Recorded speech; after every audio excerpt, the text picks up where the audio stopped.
Hello and welcome.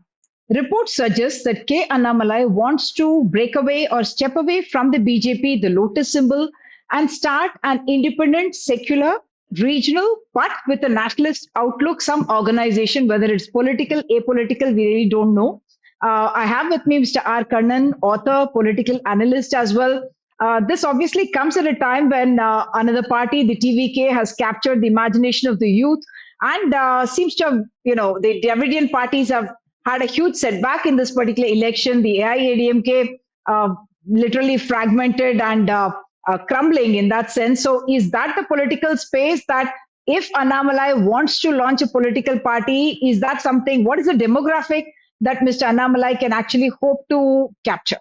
I really wonder who his audience is and then who is where the catchment area is. I really wonder. He's a very charismatic figure who did project the BJP very, very well, but also the BJP gave him a perch from where he was able to speak his mind and therefore was able to get media attention and create the impression that the BJP was growing by the day. That was not the case. So I think the BJP has some amount of support, but it'll have to really reinvent itself like it has in Bengal to carve out a space here. Like they have in Bengal appropriated Bengali symbols, Bengali nationalism, Bengali leaders. They don't have a leader in Tamil Nadu that they can appropriate. So that is one of the essential difficulties that they have. And then since they are considered a Hindi heartland party, they will always remain a bit distant. So Annamalai, who is That is a 42, space that Annamalai seemed to be occupying at a time when he was the state BJP chief. Like you said, even though they did not seem to have the strength on the ground, the narrative, or he was able to capture the narrative in such a manner that it would seem like the BJP was a party in the reckoning in Tamil Nadu at that time. And is that something that he is now trying to recreate by moving away from the Hindi Hindutva template to a Tamil kind of a template, should I say?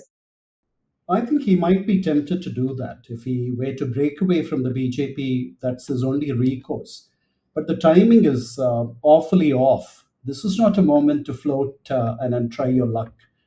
You might be very young, you have a whole political career ahead of you.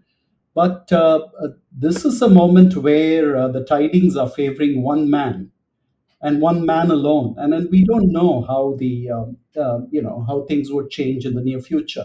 As far as the AIADMK goes, I think in the long run, the AIADMK will possibly disintegrate and then become part of the TVK because that is where the TVK is moving towards. It's trying to occupy the DMK anti-centric space. So, what is there for someone who comes anew? What is there for him to peddle, for him to sell to the Tamils? Here is a very charismatic chief minister who told us yesterday in Trichy that he will give us a clean government and it'll be a people's friendly administration, and then all that he needs is a bit of time, and the all the earlier nonsense is out of the window. So what is Mr. Annamalai trying to sell, and what is it that the market is there a market for him, for his ways at this moment? I don't know. So you're suggesting the collapse of the AIADMK may not really create any kind of a political vacuum for an Annamalai or a third party in that sense to come in. But it's a fact that the Dravidian parties have suffered a setback, and eventually, perhaps the DMK will also see, handing over of the baton, leadership change eventually, and at that time.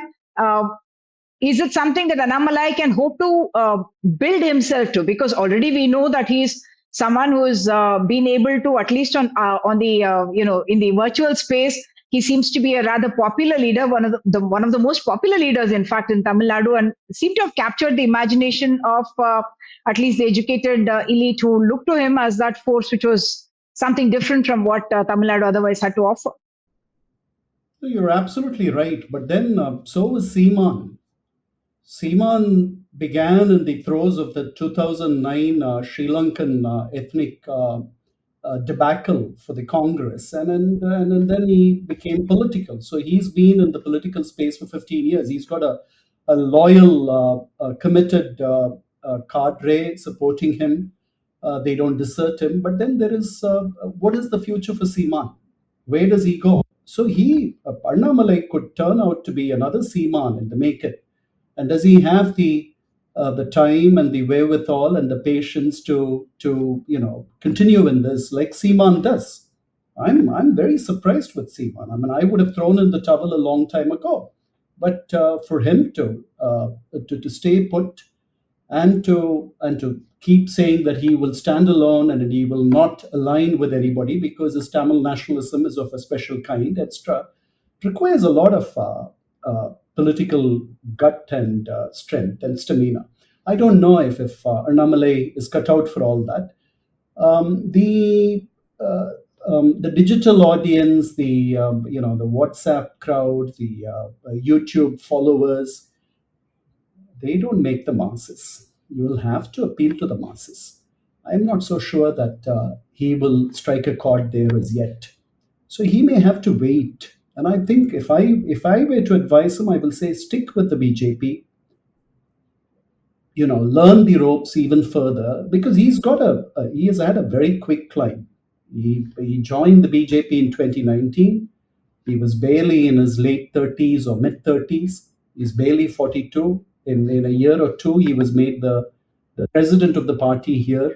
He sort of stepped over all the older leaders here. Yes, he's done some very, very good stuff. He's articulate.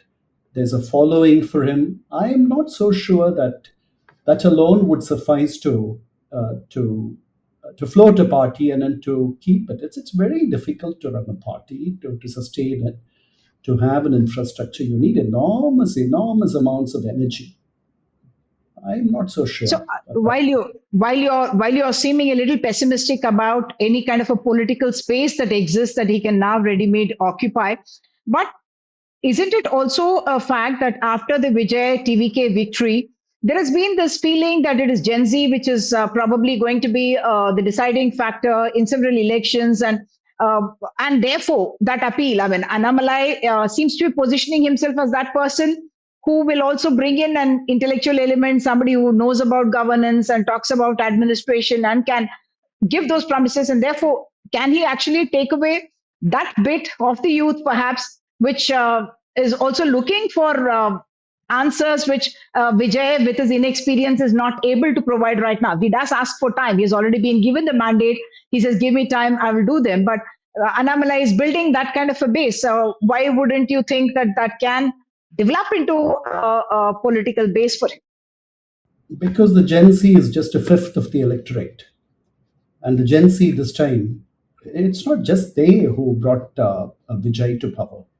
They were behind a movement. They worked their relatives, their family members, their grandparents, perhaps parents, siblings, cousins. So it was a movement. So can if Annamalai can do that, good for him.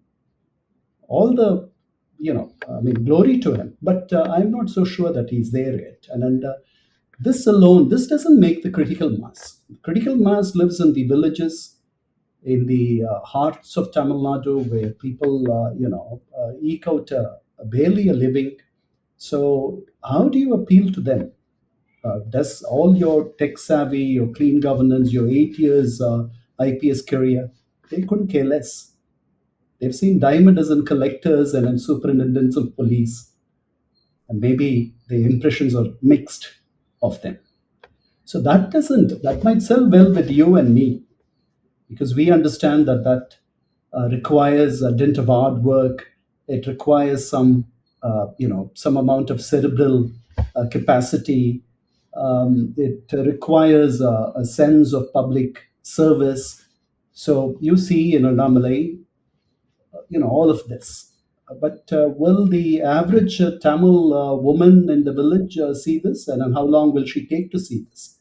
Because without cinema, the medium, it's very difficult to penetrate. That's what we have seen all the time. And then I don't think there is space for a third force in Tamil Nadu anymore. That it's a duopoly. It has always been a duopoly from 1952. There was a small break in 2005 up to 2011 with Vijay Kant's entry, but for various reasons, Vijay Kant couldn't completely harvest it, and that space was always open. And Vijay stepped into that place, and then because from 1972 it has been DMK anti-DMK centric politics, and then that space had to be occupied. That is why even yesterday his pitch was, it's just the two of us.